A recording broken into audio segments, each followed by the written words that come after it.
Hi guys, and welcome back to another episode of the Kevin Moore Show.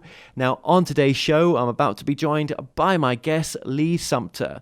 Now, Lee has worked for many years in engineering, sales, and teaching, and after retiring, Lee devoted his full time to studying and writing about unorthodox topics.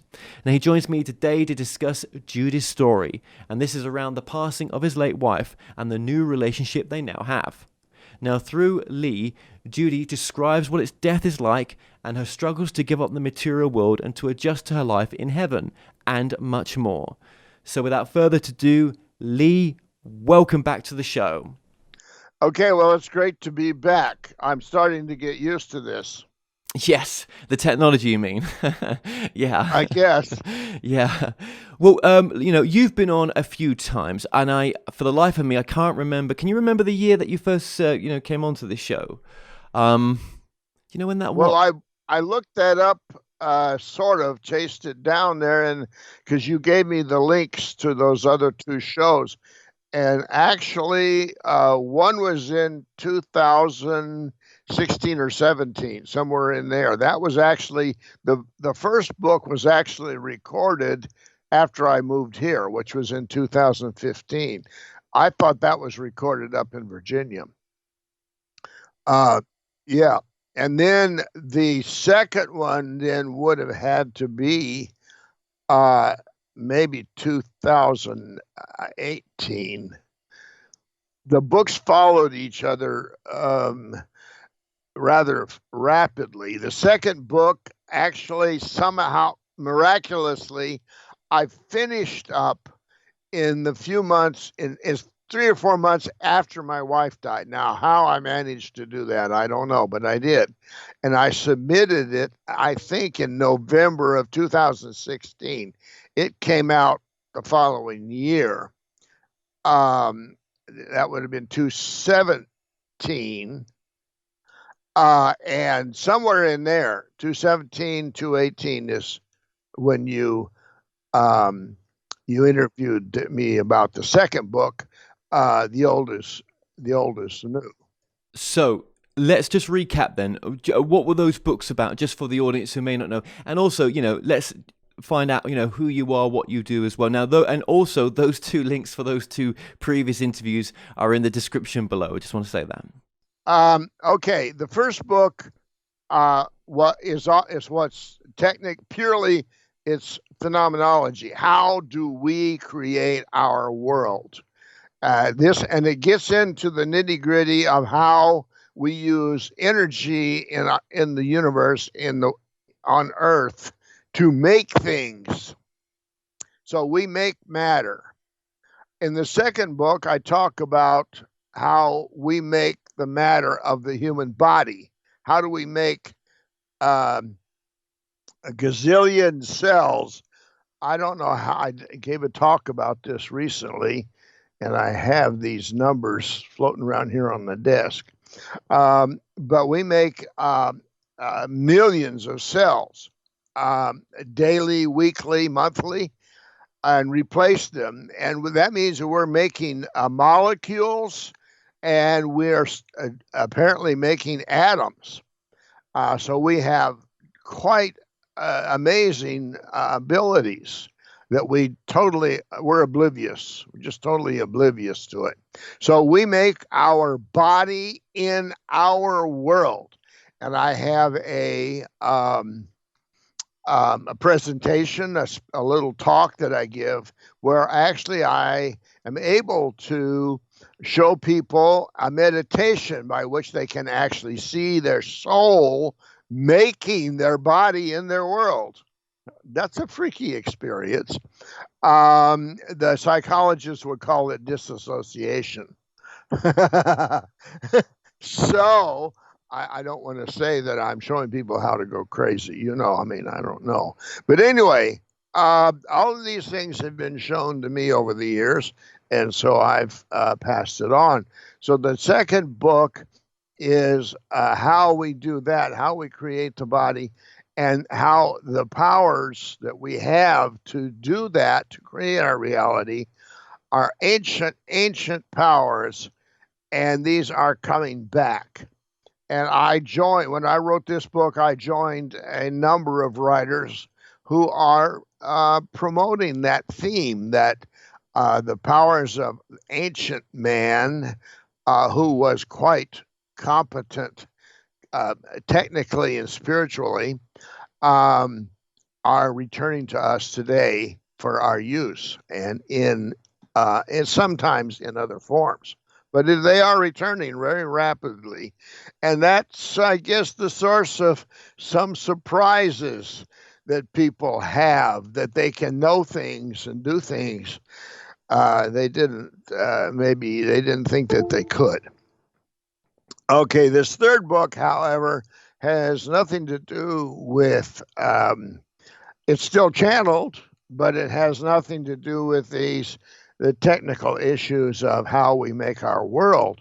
It has to do with what the experience of passing over into the so-called afterlife to heaven. What is that experience like for people? Now, this is not the only book about what it's like on the other side, what it's like in heaven, but it does focus on the actual transition of a very everyday person that happened to pass in the presence of a medium, me, and who was able to use that relationship to pass the word on, of what is it like? What does a person experience?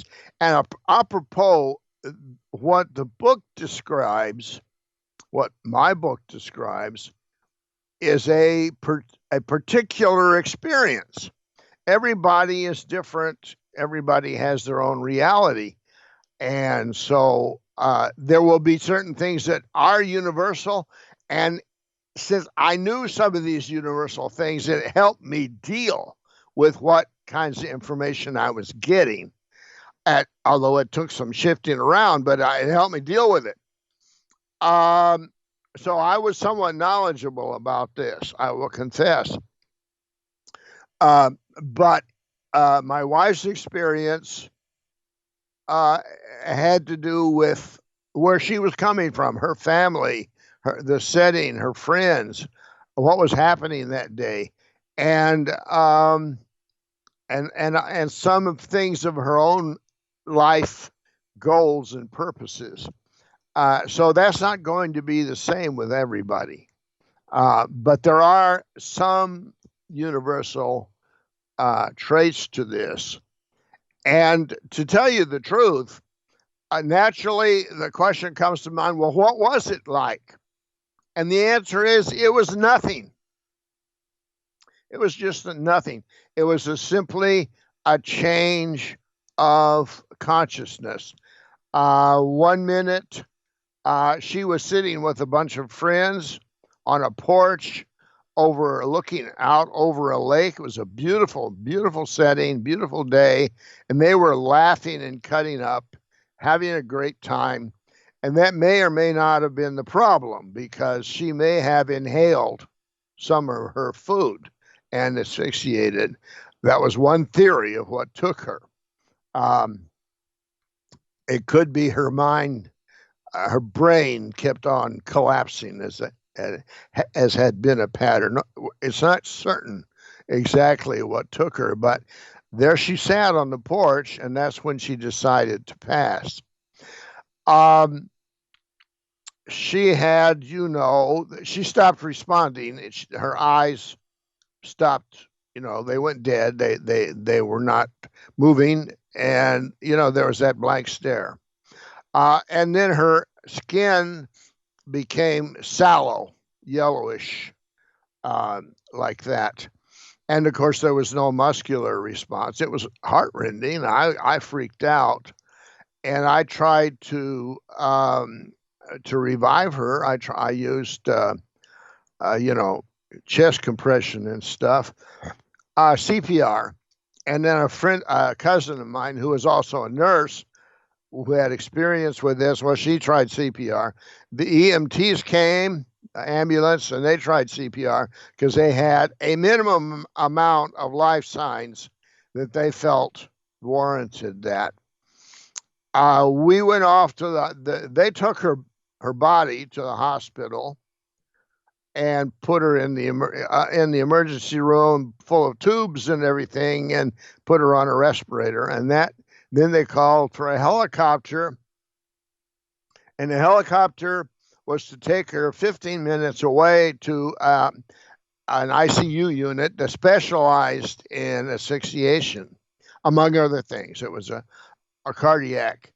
And the hospital emergency room people said, "Oh, they can work miracles." Well, I was looking for a miracle. So the ambulance took her to the emergency room of the hospital. Emergency room of the hospital got a helicopter. A helicopter transported her to a nearby University of Tennessee, Knoxville, intensive care unit. And if I can remember all this, that'll be really an amazing thing. And if I can remember it without finally just bursting into tears. But anyway, in the emergency, the ICU, they do this thing. If they put you on a ventilator, it blows up your body. Your chest expands, and I don't know, your arm, everything is just your hands. They do something so that your circulation is improved, I think, and so that all their chemicals get all out into your cells. But anyway, there was no response in the ICU, although they had some vital signs. But what they would do after they let their equipment work for a while, they would turn it off and see how long the body kept going, with a heartbeat and and some respiration. And after a certain amount of time, it didn't. If it couldn't sustain, they then you let go. They had a technique for drowning victims, which works well with young people. My wife was in her 70s. They cool down the blood. They cool down the body. And I cannot remember exactly what the theory is there, but they cool the body down. Slows down the effect on the brain of oxygen deprivation, hypoxia. It slows it down. Okay, well, as far as this story is concerned, the way that we tell it is that Judy's body went to the ICU, and her soul went to heaven. So when the helicopter got to the hospital, she was not there. Whatever that means. What does there mean? But she wasn't there. Not only was she not there, but in my conversations with her, when she was in the emergency room, initially in the hospital, in the emergency room, she started talking to me. And she, up to that point, the stroke had affected her to the point where she could not talk. So she was mute. But in there, she started talking to me. And she said, "I'm just taking a little vacation." Because it was awful not being able to talk or eat. And she said, "I'll be back shortly," and stuff like that. So she apparently had it in her mind, or I had it in my mind, and whatever, that we weren't going to lose her. She would be revived. And when we went to the specialized unit, that's what they did, and they had a certain success rate. But they always said when it came to the brain, zilch. They knew 10%. They didn't know. That ward, by the way, just as a note, that ICU unit, those people worked on the edge. They every day worked on the edge of life and death. That's where they operated. It was just amazing. And they kind of were okay with it, although when pressed, they just threw up their hands and said that we don't know. We don't know. Okay. Now she told me that she thought she would recover. And of course, eventually, within a few days, the staff sat me down in a room. You can understand.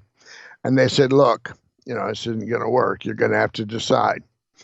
And on her side, I saw this image. As I said to you earlier, we get communication comes to us not always just in words at all. It can be a feeling. It can be an image we have. So I got this image of her in another small room in a hospital with a bunch of people in white coats standing around and comforting her and saying, look, your body is too much damaged. We cannot repair your body. Angels, we might be angels and all, but it's just not possible. You're going to have to accept that you've passed over. It's time for you to be over here on this side and stay here. So there's this odd parallel event that goes on. I am in a hospital in this side in Knoxville, Tennessee, and the medical staff is explaining the same thing to me. Oddly, in those intervening days between when she arrived and when we actually flipped the switch, pulled the plug, whatever, another cousin who is one of these people in the family, when someone passes on, they always come to him and say, okay, I'm all right. It's great over here. There's often somebody in everybody's family that's like that. I'm one of those. He is one of those. And I was in touch with him, and he said, well, at first, he said, I'm not getting the word that anyone has passed. And then later he said, yeah, I hear that somebody has passed, and they don't want to go. They don't want to go on to the other side. Somehow they want to come back and live their life with what knowledge they now have from having passed, etc. Well, that was kind of corroboration for my crazy ideas. I also was shown Judy while her body was in the ICU, all puffed up on this machinery. I was shown her sitting up in a hospital room on the ward. She was sitting up in bed with one of those feeding tables they bring you that reaches across the bed and it's adjustable. And she was sitting with her feet dangling over the edge of the bed, and she was eating at one of these tables. And I thought, well, I guess she's going to recover. She is going to survive. But as time went on, and then the meeting happened, and it looked like that was not what was going to happen. I went back to my little vision, and I started looking around in the hospital room. Well, it was only the walls were sort of gray, indistinct.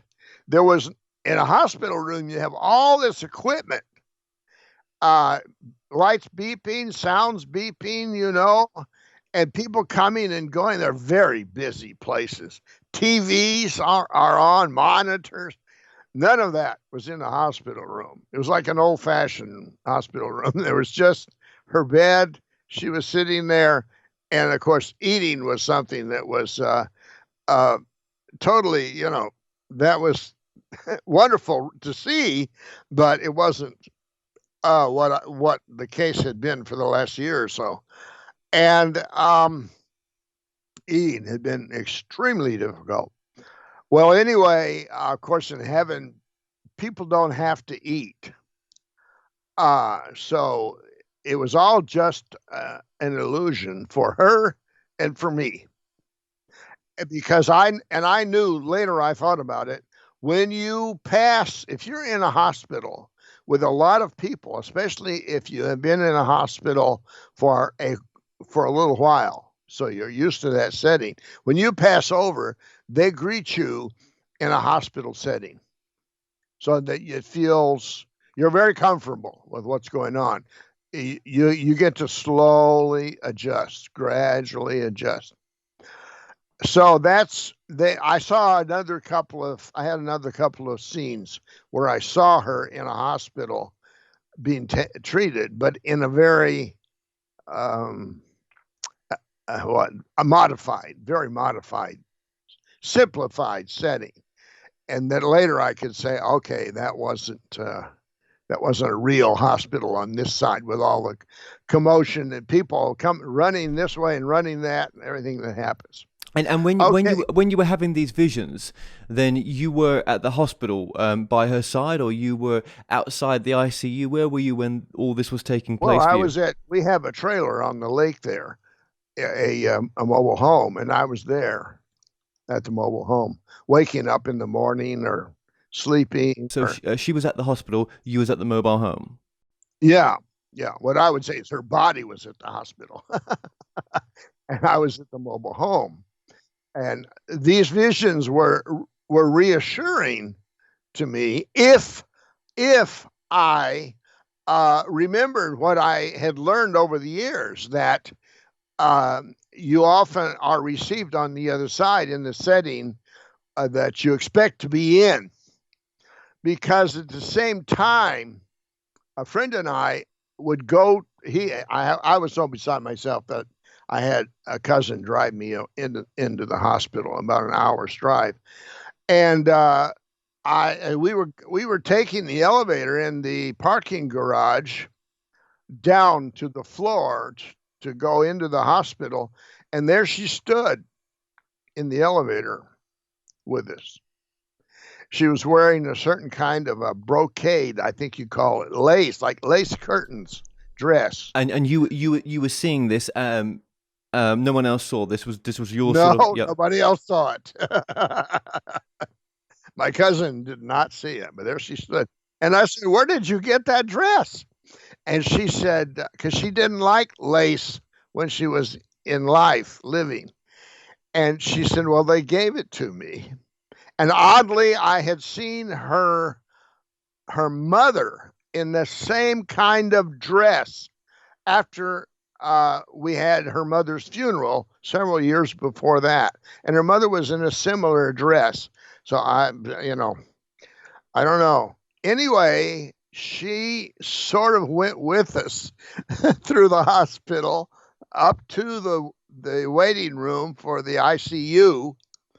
And my cousin and I sat down on a sofa, and she was in another sofa at an angle.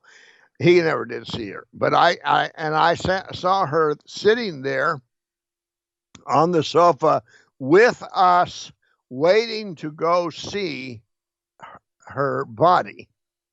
And it became clear. She said to me later, she explained, she had no idea why we went to the hospital.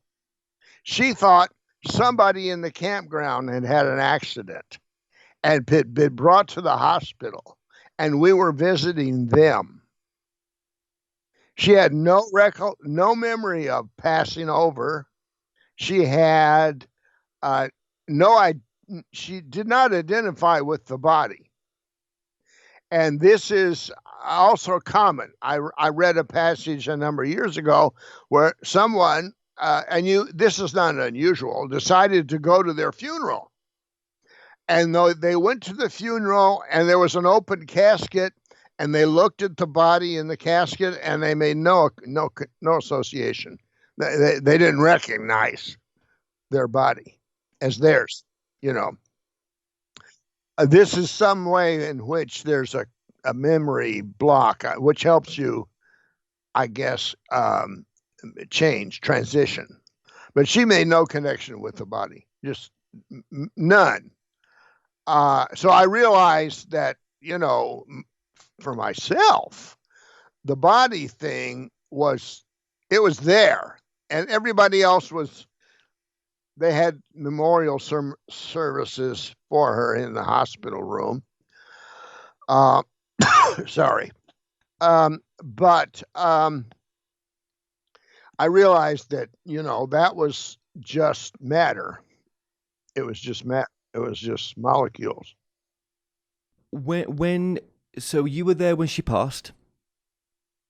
Oh yeah, I was on the porch because, as I said, I tried to do CPR. But see, you have the question when she passed. You were there when she crossed over in the hospital. Sorry, let me be more precise. Okay, remember what I said.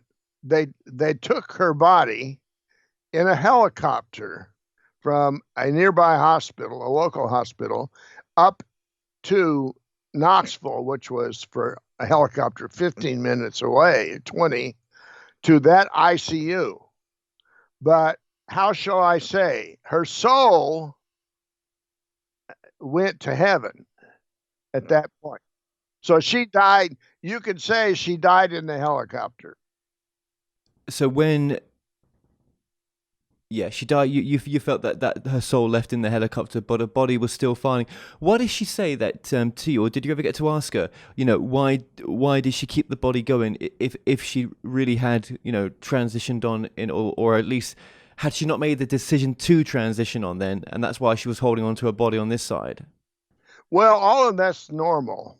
I learned later we had a 15 beats per minute blood heartbeat, which I thought was spectacular. When I got to the ICU, they said for them 15 beats per minute, that wouldn't carry you. That you're not really alive if you have 15 beats per minute. But the EMTs were quite happy with 15 beats per minute. So that's why I said the people in the ICU, they work on the edge, right on the edge of life. And there are all kinds of variations of these things.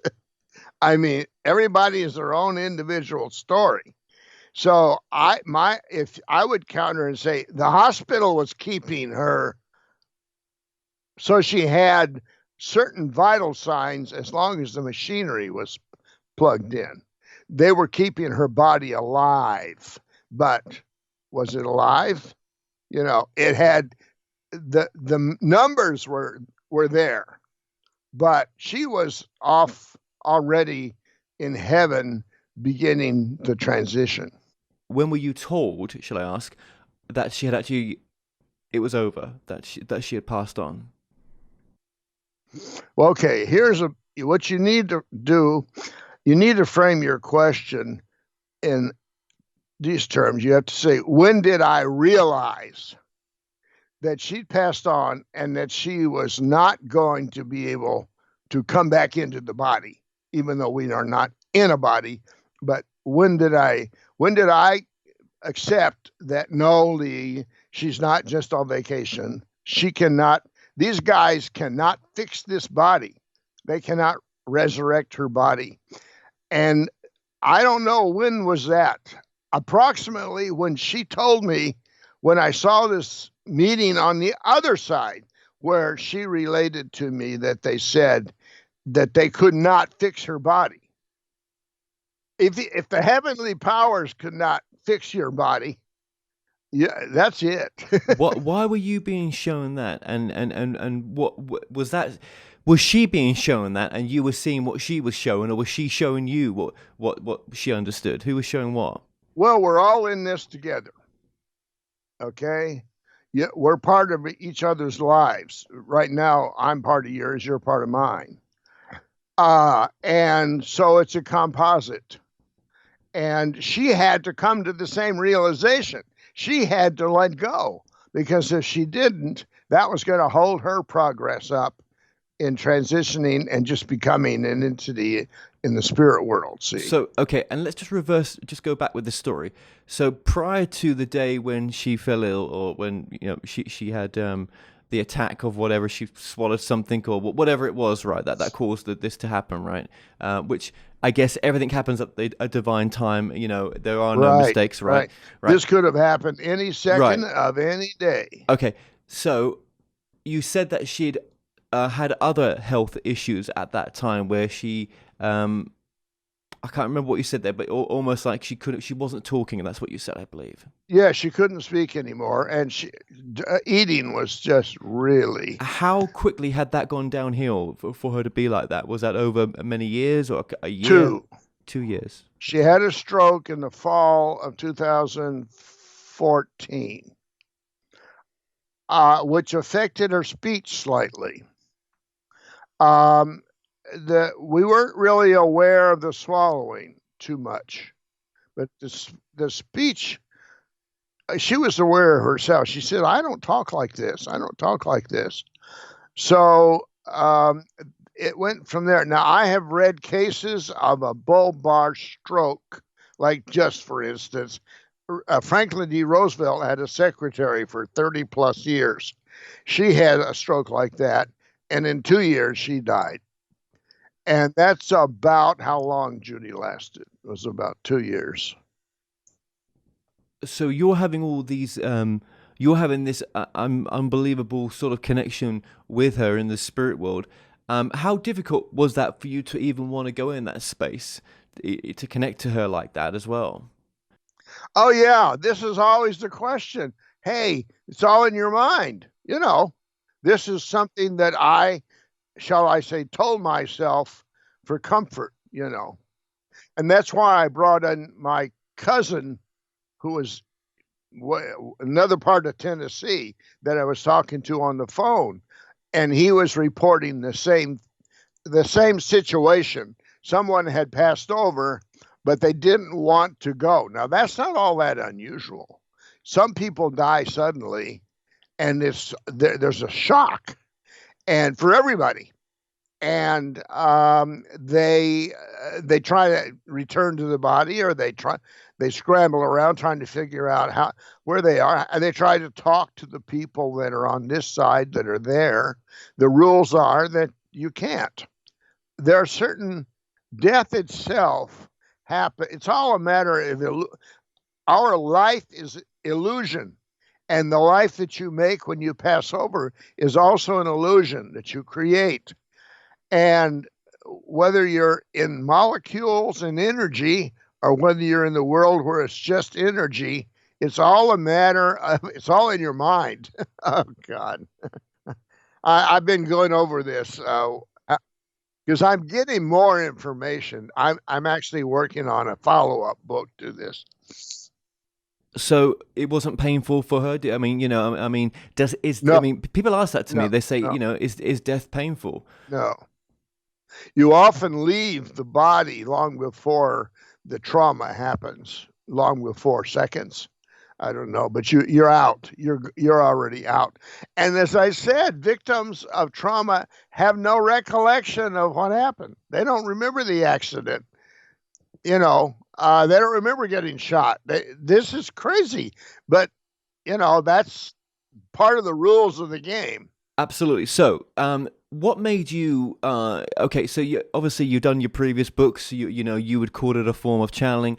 You would say you channeled. Was it your higher self you channeled, or? No. All of these. It was sort of a schizophrenic world. I had a number of different guides. They have names and they have personalities. And we've been guiding each other when one was alive and the other was in spirit for millennia. So your previous books, when you've done them, you've brought them through on creative writing. That's how you did it, wasn't it? Well, some people call it automatic writing. Automatic writing. Okay, yeah. There's another word for it. Yeah, automatic writing. And you've got your guides and everything else, so you're quite open to this. So what were you using then to bring Judy through? I mean, was this a new sort of gift that you've not really used much, or was it always there? What would you call it? Well, okay. And that's just a heck of a question right there, and that's what she said to me. When the word got to me, she got through word to me, and the various readers that were saying she wants to write a book with you. And I was going, I don't know. I mean, can you do this? Can you really do this? Do you want to do it? I mean, you didn't want to do spiritual stuff before you died. And she said, look, you channeled that one woman for almost in a whole book. You can channel me now. So you see the wife, husband, Yeah. boyfriend, Did you ever question it when you were doing it? Did you ever sort of, and do you think if you'd questioned it too much, you'd put the connection off? Well, obviously that's a problem. You cannot channel unless you are a channeler. You've got to be totally open. You cannot evaluate. I was taught that decades ago. You cannot question, filter, evaluate. And that was a challenge because I was getting crazy stuff. I'd never heard of anything like this before. But that's what's coming through. In heaven, you can have whatever you want. You want it, you got it. So that's how people end up in hell. So, I knew that was the case, and I just simply had to detach and just type out whatever I was getting. I could look at it later.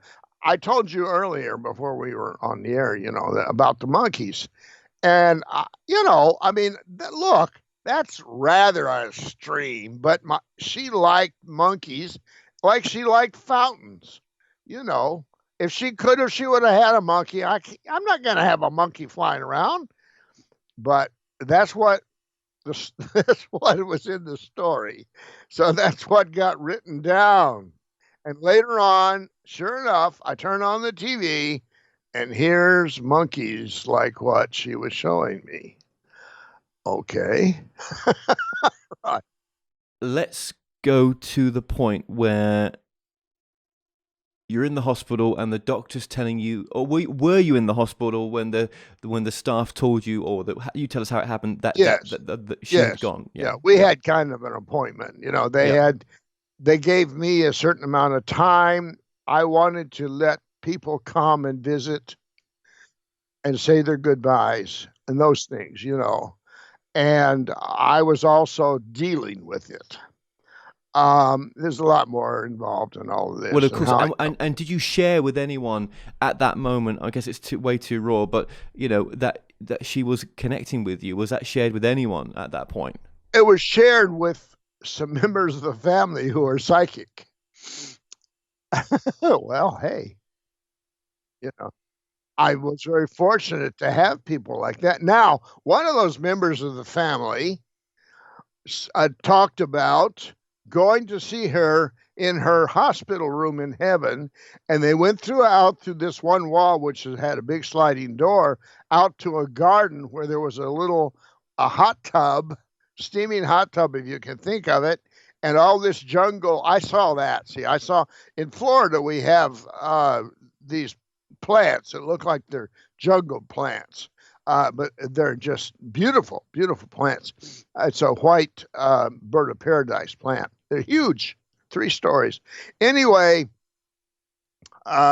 she had these all around her hot tub. She loved hot tubs.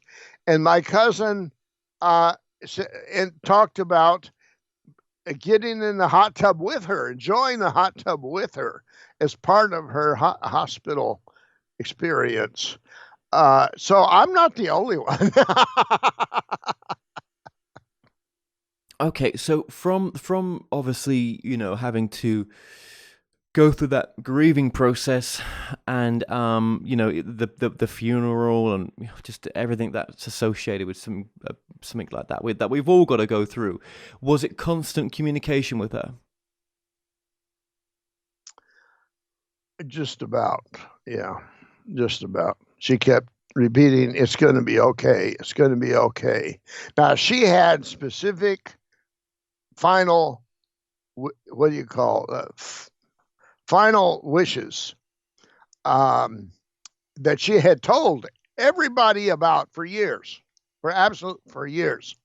She did not want a traditional country mountain funeral with a lot of crying and wailing and sad songs.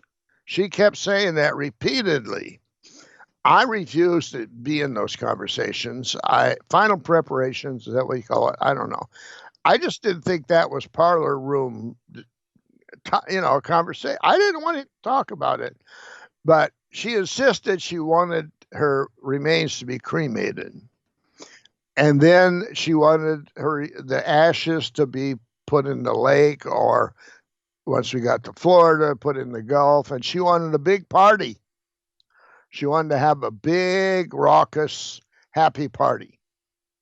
I'm still trying to fulfill those parts of that. I still am. I have not. It's a struggle. I just, my situation changed. Life is complicated. So anyway, I will eventually fulfill her wishes. It's a project, but I have not yet taken care of all of her wishes for final preparations. So I let those who wanted to have that type of funeral, I let them have a funeral that way. I have a certain kind of a medical condition. It's a migraine condition which leaves me paralyzed. I mean, I can't speak, and my legs don't work. My arm doesn't work. And I was terribly, terribly afraid that the stress of losing her would send me into that paralysis, and I would be in the hospital again. I've been in the hospital with it twice. And I'd be in the hospital. I couldn't talk, and I couldn't walk, and I certainly couldn't drive for 2 days to get back to Florida. So I tried to minimize my emotional, commitment, if you want to say that, So I had relatives who helped me get through, fortunately. What was that like to have just you there, and the marriage is finished in a sense, but it's not. But in the physical terms, it is. I mean, what was that like to be back by yourself? Did it feel like you've been trapped back in time to a, I mean, you must have been reflecting on a lot of memories. You got a lot of time on your hands. I mean, did you make yourself busy? What was that like just to cope with? Well, it was difficult, and as I said, I had this terror that I was going, because this migraine could just come on me. I've been having some trouble with it. I see a neurologist a couple of times a year. And I have some medicine I take. I have oxygen that I use. I was really afraid that I could not drive back to Florida. I was in Tennessee. It's a long ways. And go on with my life and do the final. I had to, the friends and relatives came over, and we disposed of all of her things that were in the trailer in the lake place. See, there was that too. We had a lake life for 20 years. And the following year, I went back there and sold the boat, sold the trailer, sold everything, and cried for 2 or 3 days, even after a year, because we had this whole life there. So your question is appropriate. Your life comes to an end too, in that form. And I just made out as best I could. What I did when I got back to Florida is I took up ballroom dancing, and I'm still at it. That has been very helpful, of course, and it's kept the coordination going. It's kept me from getting too bad as far as losing coordination in my leg. But she did communicate with me. There's a church near here where they have mediums that read to the people that attend the congregation. And unsolicited, this lady was coming down the aisle. I was sitting on the end in the aisle, and this lady, she's a very good medium. And she's an evidentiary medium. She came to me and she looked at me. She didn't know me from anybody. And the first thing she said was, pennies. Because Judy had left bowls of pennies all over the house. She did that. And she had also coins, all kinds, dollars, silver dollars. I got rid of a lot. I still have some, but the pennies I had dealt with, that meant everything. Bang. So bang. And then she described her in a big hat. Now, Judy was wearing a big hat in those days because she thought her brain had been damaged and the hat would protect it. That's what she told several of us. So she was there in a flowery, colorful dress, typically, and a hat. And she said, now, Judy wants to thank you for the life she had with you, all the travels that you did, which she never would have done, she said. And she wants you to start dating when you are ready, which she always said that. And when you're ready, you need to go on with your life and date when you're ready. And she'd always said that when she was living. She said that all the time. She said, I don't want you to just mope around and give up living. Right. Well, let's move then. Let's move to when she started to communicate to you, what she was, and some of the amazing stuff that she's brought through with you as well. So, I mean, I know you've got so much to tell about that side of the story. Just what was, yeah. Let's get into that, because that's the real meat and bones of force. That was part of the reason why she was coming through for others as well as to help you as well. Yes. Well, I kind of want to talk about two things with respect to this. Of course, the time came when they started talking to her about life review. And that's done in different ways. She said for her, she kind of went into a garden with a bunch of guides, a bunch of friendly, warm people, and that she knew, she recognized, and they all sat in a circle, and there was kind of a hologram of the child Judith Ann in the middle of this circle. But the child is an infant, and her parents were in the hologram, and she was watching how they related to each other and to her. And she said, my parents are children. They were, in fact, in their teens, I think. You don't think of that. But she said they were just children, and yet they are my parents. Well, of course, in that part of her life, she wasn't held very much responsible for her reactions and her behavior, when she's an infant. And it slowly, these little sessions from time to time, then she was taken up through her life, her various years. And the other thing that was brought out to me, and I got all of this narration a year or so before she passed. I didn't know what to do with it. I wrote it 2 or 3 times, and it turned out it had to go in her book. But it was emphasized to me that in our relationships, when we are with somebody, when we meet somebody that we pair up with, this goes out for generations on both sides. Everybody that's involved with us, our grandparents and aunts and uncles that passed on when we were children. We don't even really know. We have very vague memories of them. They still consider you grandson. You're still seen as nephew, grandson, somebody's child that they were close to. They're still watching you. They're watching over you. They care about you. And they, from time to time, give you a little nudge to keep you from going bad or to get you into the good. And they are very involved in who you are involved with. So it's a link in a huge chain, or it's a mesh. So relationships are no small thing, even if it's only for a short time.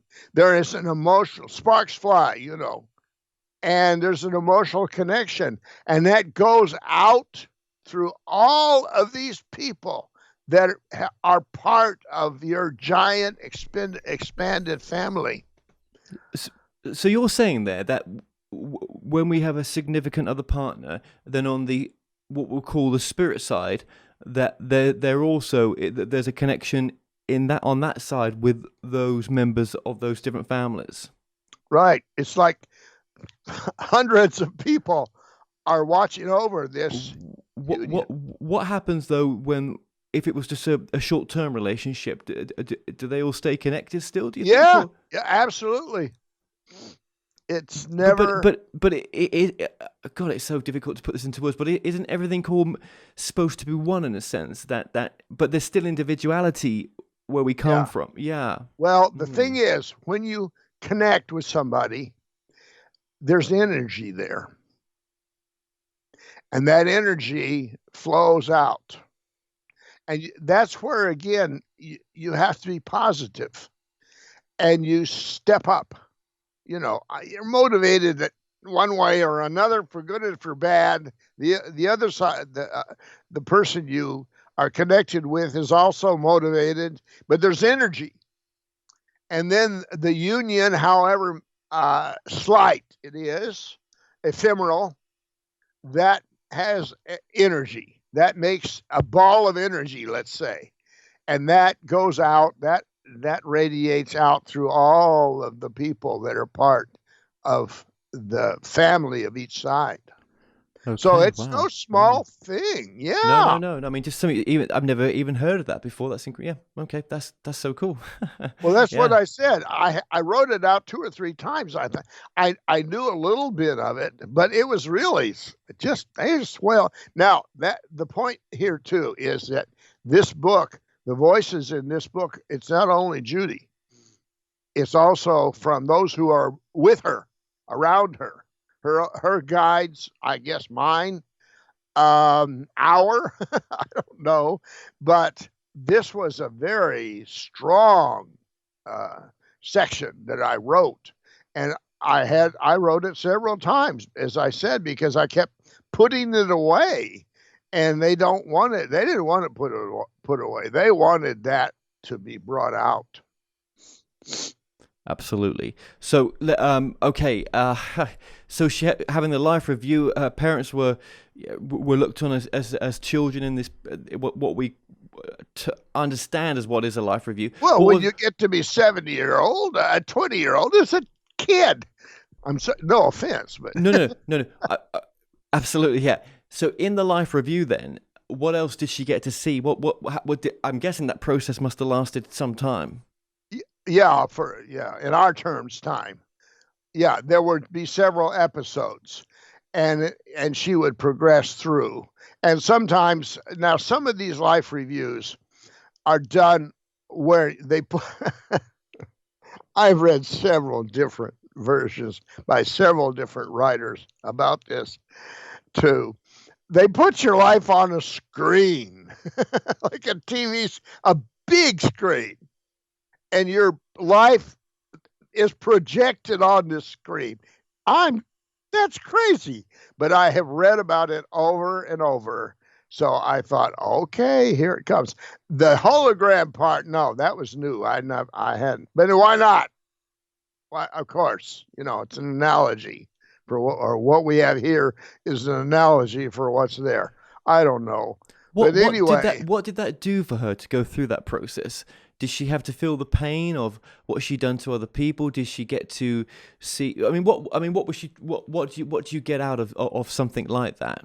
Well, what she talked about, the support that she got from everybody there who was watching it with her, that they kind of embraced her and supported her as she went through this, because yes, indeed, it was painful. And of course, her father and mother, those entities that had been her father and mother, were there, and so everybody was involved. And there would be people, I would see her with people I didn't know them. They were part of her family that were from the past. I didn't know who they were, and then some people were part of her cohort, family unit that never incarnated. They were never part of this life. But as I said, when there's a union, all of those people involved in you, with you, are part of it. So they were very supportive. It's not judgmental exactly.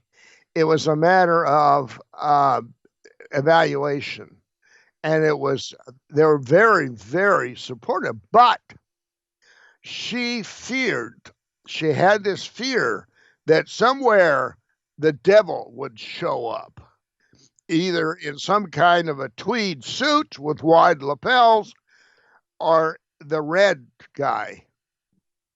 Yeah, she was taught as when she was a little child in the Methodist Church. She was taught that if you did or didn't do this or that you would go to hell.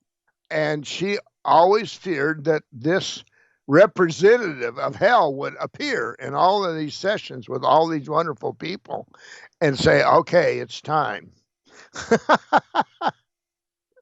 And so even on the other side, she couldn't shake this crazy idea. That's interesting what you say there. Even from the other side, she couldn't shake it. So what you're saying is, whatever issues we have down here, even though she was aware of whatever this is that we go to, and she knew it to be true, she still was doubting it. Yes, absolutely. It took eventually. She's not the only one that's gone through this. Eventually, it slowly subsided. She disabused herself of the idea. She accepted everybody's love and care. But if you're a smoker, then when you're on the other side, you will pursue that nicotine. If you're a drinker, you will continue to hang out in bars, and you will smell the alcohol as it goes down into the body of the people you're next to, and you will experience the alcohol in a vicarious way. How did she describe what it is that we go to? And I'm guessing we've come from there as well. How do you describe something like that we have absolutely no understanding of? Well, the main thing is you can be whatever you want to be. It's all the things that are true of the other side are true of this side. It's just that things take a little longer. Things take a little longer. You have to go through matter. You have to go through holdups and things. But actually, whatever you say about the other side, you can be whatever you want to be. You can go wherever you want to go, for better or for worse. And so that's a shock to think, oh, well, if you are here and you want to be over there on this side, you do things, you move your body. But in your mind, you can be there. People, how the government trained people to do that remote viewing. And so they went there. I practiced that. I could describe things. So their brain went there. Their brain went to drawers in Moscow and down in the basement of the Kremlin. So we're capable of so much more than we give ourselves credit for. And so we can do what's over there too, but we don't think we can. So that's part of what's going on. Okay, so manifestations are almost like instantaneous. Where did she go to? Where did she want to visit? What did she discover? Well, recently she's told me that she has been exploring. And one of the things she recently related to me, Sylvia Browne often described the levels of heaven. You have in Hinduism, 7th heaven and 8th and all this. And Judy said, it's all in your mind. It's all a state of consciousness. It's a matter of your vibrational level. That's the way to understand it. And if you think you can do certain things, if you have certain feelings and you're happy and you can do things for people, then you're on a certain level.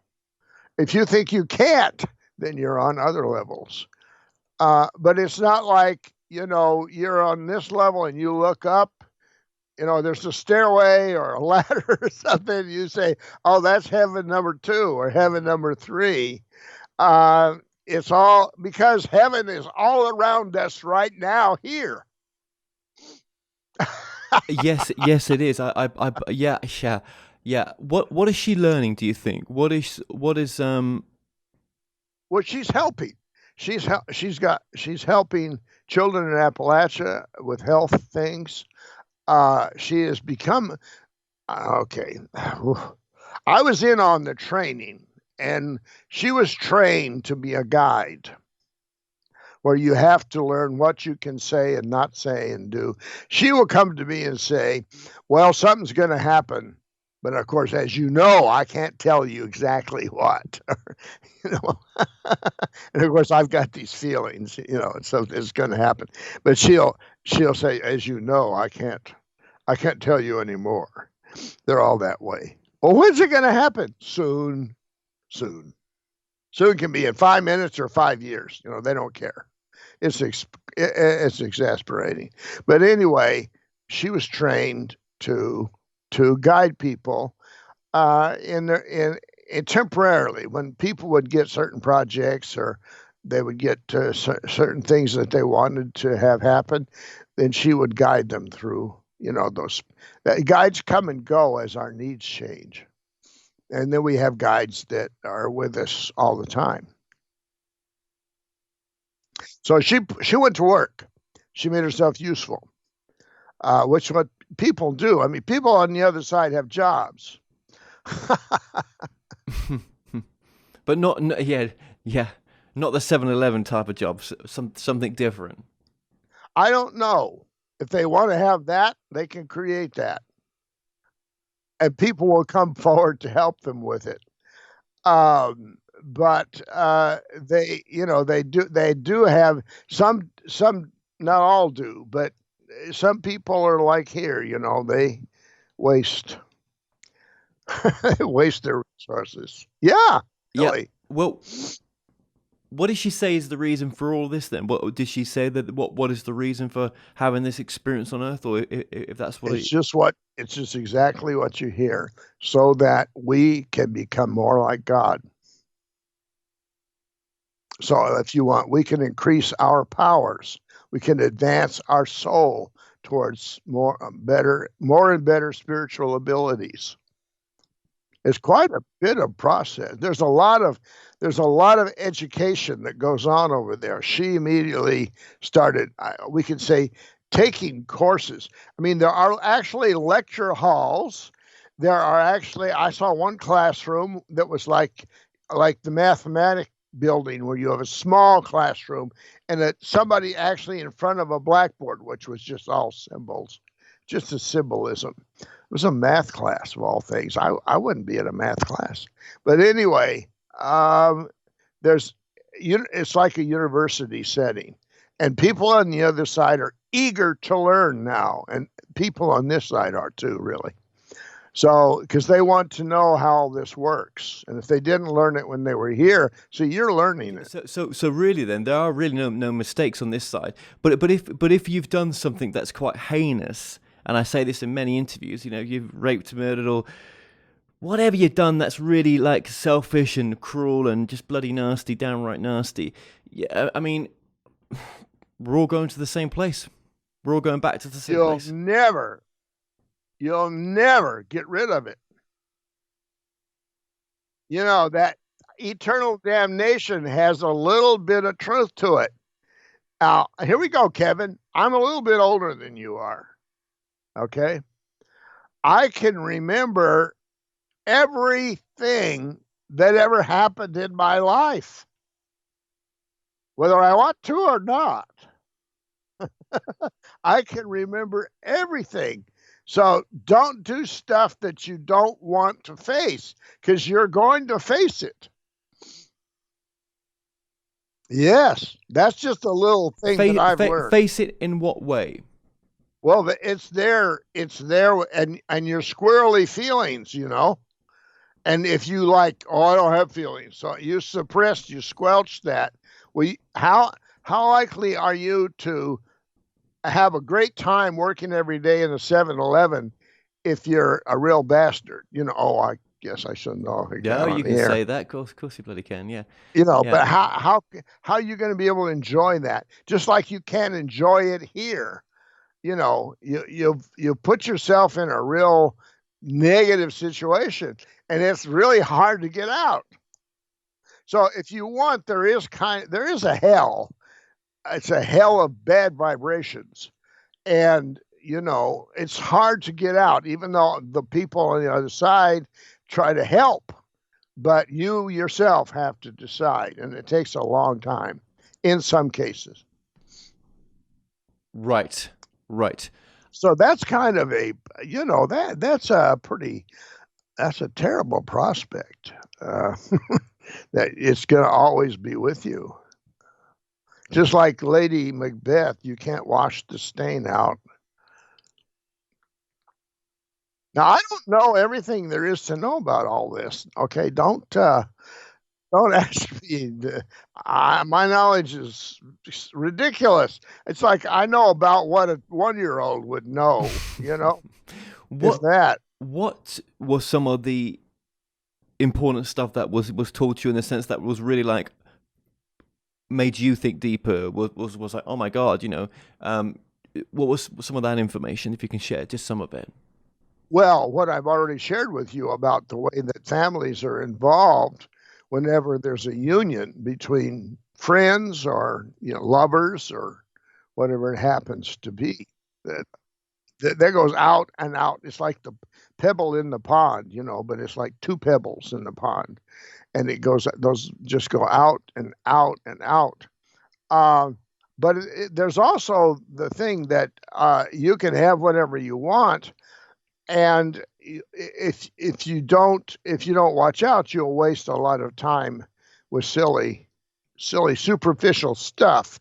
Or if you're afraid to do something, if you're afraid to make a step. Now, one thing that happens for people often, they if they had some kind of a big project on this side in the world, there's stories told about people who were very involved in some kind of a business, and they passed on, and they immediately built themselves their office. They built the office on the other side, and and they would then begin to try to supervise the doings in the office, and the people that are still living. They'd be following them around and harassing them and whatever. But of course, the people were oblivious or not. You don't know. But they couldn't let go. They would just keep on with probably what gave them the heart attack in the first place. So you have to be evaluating what's the best way to use your time and your energy. Particularly, it's all a matter of energy. So what's the best way to use your energy, and what are you capable of that you're short, you're shorting yourself there. You're not giving yourself that credit. You're not reaching out. You're not extending yourself. You're not expanding. What would you say is a teaching from them? Not teaching, no. What was a message maybe where that life is so short, so precious that when they get to look back on their lives, like a life review, that they wish they'd have done things different. What were some of the regrets and things that they could remind us of in this incarnation that actually we should be thinking about more? Well, that's difficult because a person's life is a combination of things from past lives that we don't know anything about, but they do. Because that's one of the things that she would say. I could see, I don't know, this was one of the shocking things, but when she passed, I could be in heaven. Uh, I didn't have to do meditation and all the things I used to do to detach myself. I just was there. And there would be people around her that she would seem very familiar with. I didn't know them, of course. They were people from other lives. And of course, other times in her life and her family. So all of these things come to bear on any moment of any life. So you may be faced with some challenge in this life right now. That's because you had a similar challenge, categorically similar, 700-800 years ago in another life. You had this challenge, and you said you wanted to have another crack at it at some time. So you put it in this life. So now here you are. Well, nobody's going to be able to understand that. A psychic could, but for the most part, no one's going to really be able to understand it. And there are layers of everything. There's energy, spirit, there's an intellectual layer, there's the layer where you're involved in relationships with others, and there you're letting them push you this way and push you that, or you're not letting them. Things events are quite complex, and so the task that each person has, the main thing is they have to have the courage. And I feel like I'm talking to myself here. I'm giving myself a talk, but you have to have the courage to rise up and meet the challenge. Yeah. Yeah. Yeah. And whatever we're going through, that there may, like you say, be a past life connection. That's something you're working at right now that doesn't make any sense on this level, but at some deeper space. Yeah. And we don't always think like that, but that does help us sometimes to make sense of why we're going through certain things that we are as well. Fortunately, you have to remember to ask for help. If you ask for help, by them, they'll help you. But if you don't ask, see, it's like pray. Prayer, I was just thinking about this. The word prayer means beg. And this is a Christian thing. God makes our day and our universe, and if you don't like it, you pray. But the more spiritual version is that we made this life. We create our life. We have a life plan. And we have to, in order to deal with our plan and all the things that come up, we have to ask for support. Well, if you do that, you recognize that there is support. You're actually talking to the help, and the help will step forward. If you don't ever ask, then you've isolated yourself. And the help you're talking about is your team, maybe. Yes. Yes. Right. And those that may be called in to help you, they may come forward because they know a certain moment's coming up in your life, but you will refuse to ask for help. And so they stand there with their arms folded, waiting. It's got to be worth a go, hasn't it? Do you do that much? Is that something you do? Well, I'm like everybody else. I forget to ask for help. I think I can do it all. I can see all the angles and, do it all by myself. But when you ask for help, you get that energy. I mean, I wouldn't have written these books without this help. I've got the picture of one of the helpers on the cover. I don't know how he did that. But anyway, they're laughing now. I can hear them laughing. But the help is there, and the more you ask, the better your relationship becomes. The more you know, the more you're able to see, between quotes. The more powerful you become intellectually or spiritually. Yes. And what's the sort? I mean, I've not had a chance to read the book, so how is the book sort of laid out? How does it? What's the sort of journey of the book in a sense? Well, at first, this is you asked me a touchy question. At first, it's progression. It's a natural progression of what it's like. Part of the book is what I went through. It's like you asked me, Lee, how did you survive? How did you deal with this?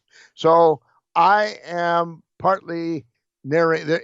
There's like parallel narrations. It switches back and forth, her narration and my narration. So there's kind of a progression there. But I got in my mind that she could help me find somebody else. She could help me fill this huge hole in my heart, And as a person, she hadn't really been available for a year or two, she was, I did not realize her cousin came to be with me. She and her cousin were like sisters. And when her cousin found out she had passed, then she came. And her cousin was a little bit older, but she was so full of energy. I could not believe what, a person who was relative, her cousin really wasn't that healthy, but she was so full of energy. I didn't realize as Judy gradually, diminished as her lights went out, that she had become only, 10 or 15% of herself. And of course, she couldn't talk. And she was angry sometimes about it all. I don't, you can't blame her for that.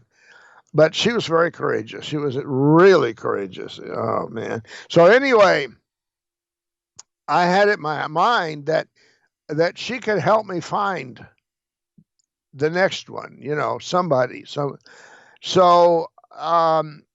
I had all these expectations. I had my usual bundle of visions, and that was very frustrating, very frustrating. But the guide said, "Okay, Lee, you're not going to have closure, okay?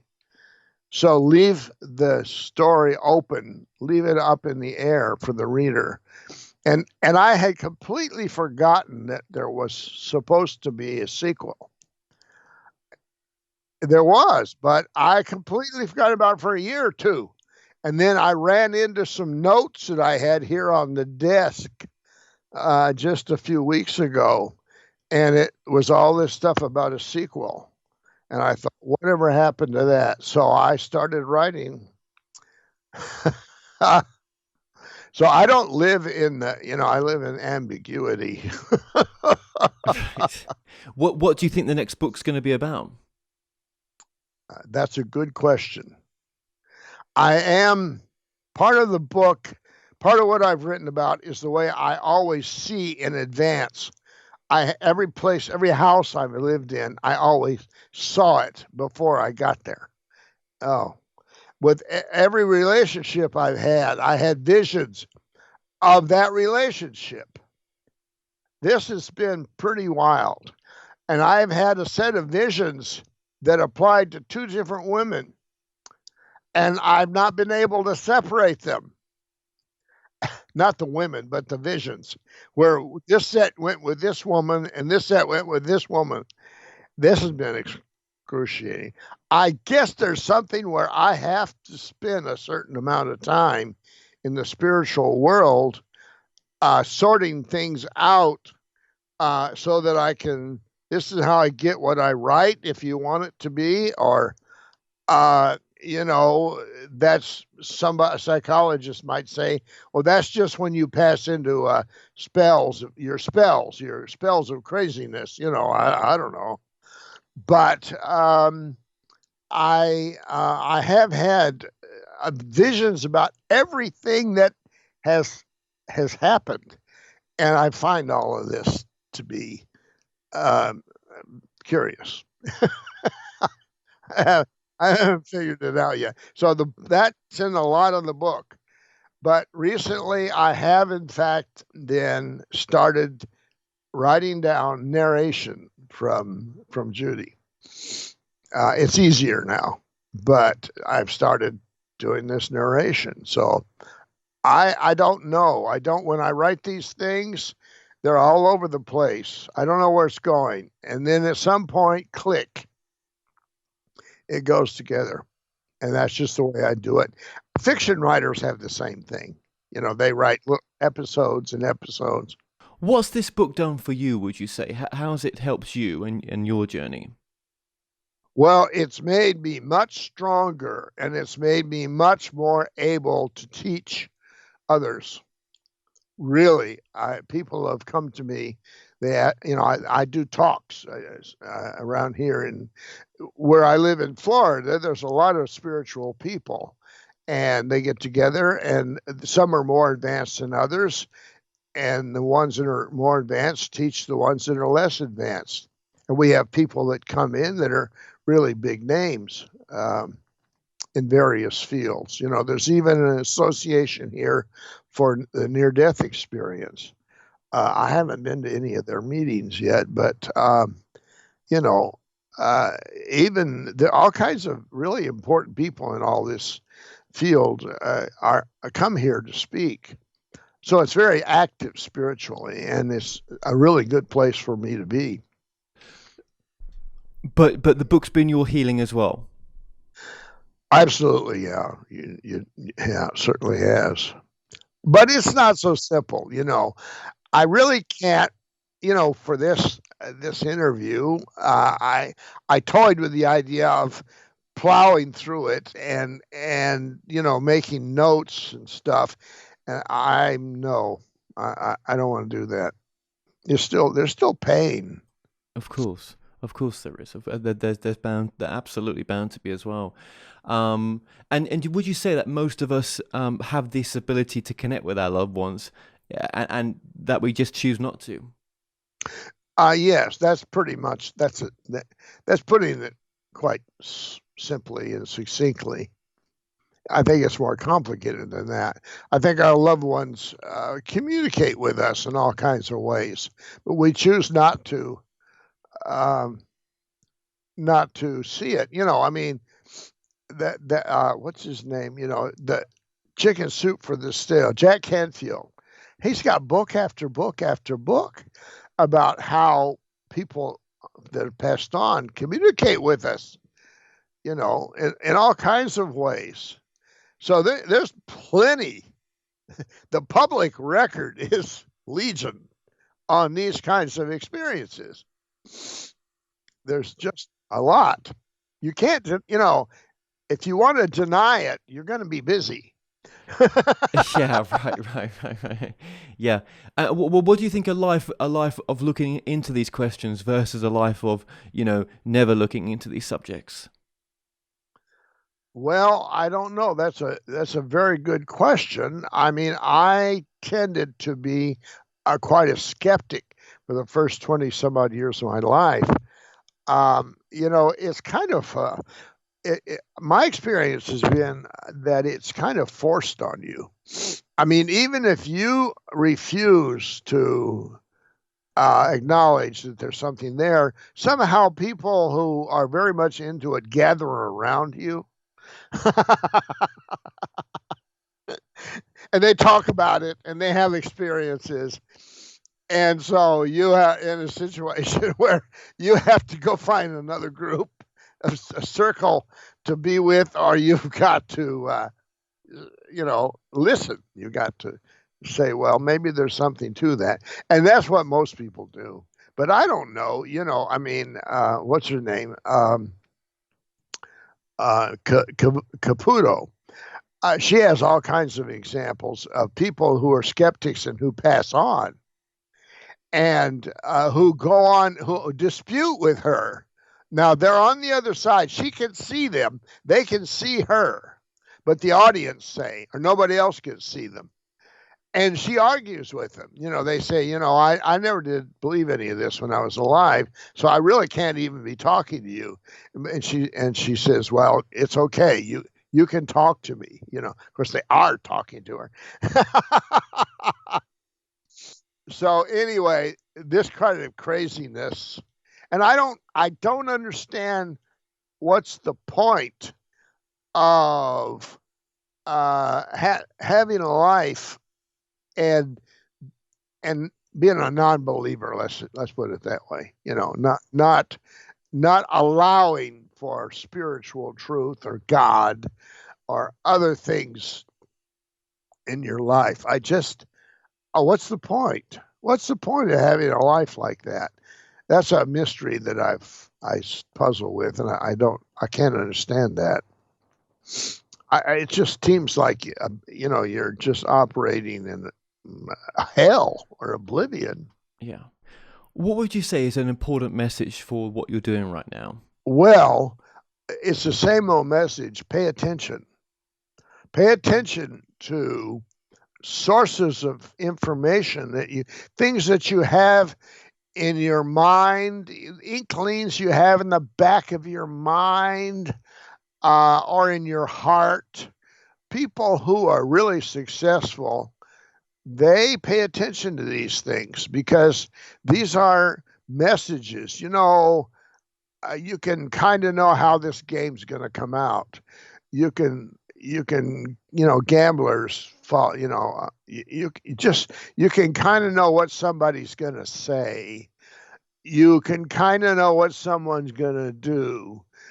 You have a feeling in your heart that your nephew is going to take up with such and such, and he shouldn't, or should, or she should, and sure enough, they do, so pay attention to those things because a lot of times that's reality.